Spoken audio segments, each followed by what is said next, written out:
Hello friends, welcome back to my YouTube channel. তো চলো আজকে আমরা বানাবো উইন্টার স্পেশাল গাজরের হালুয়া। গাজরের হালুয়াটা খোয়া ছাড়াই আজ বানাবো।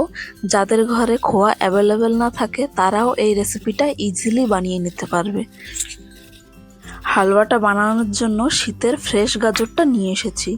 গাজরের মুখটা ফেলে সবগুলো গাজরের উপরের খোসাটা ছুলে ফেলতে হবে।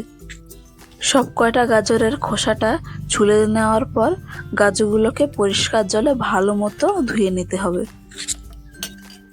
গাজরগুলো ধোয়া হয়ে যাওয়ার পর একটা গ্রেটারের সাহায্যে সবকটা গাজরগুলোকে গ্রেট করে নেব।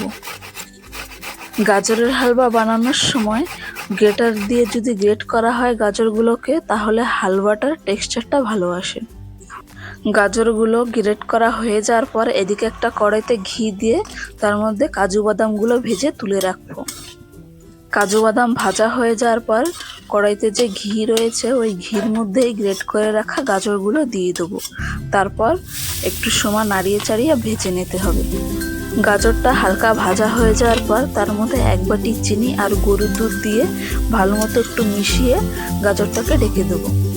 চিনিটা প্রথমেই দিয়েছি কারণ শেষের দিকে দিলে গাজরের হালুয়ায় একটা জলা জলা ভাব এসে যায়, তার জন্য প্রথমেই চিনি দিয়েছি। এখানে আমি দুধ হাফ লিটারের একটু বেশি করে দিয়েছি। দুধ দেওয়ার পর গাজরটাকে একটু হালকা নাড়িয়ে চাড়িয়ে মিশিয়ে নিয়েছি। তারপর একটা ঢাকার সাহায্যে ঢেকে দিয়েছি।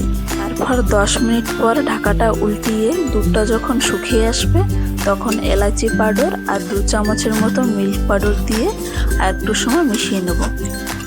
গাজরের হালুয়ায় খোয়া দিইনি, তার জন্য এখানে আমি মিল্ক পাউডার ইউজ করেছি। তোমাদের কাছে যদি খোয়া থাকে তাহলে তোমরা খোয়া অ্যাড করতে পারবে। সবার শেষে আগে থেকে ভেজে রাখা কাজু বাদামগুলো ভেঙে দিয়েছি এর মধ্যে।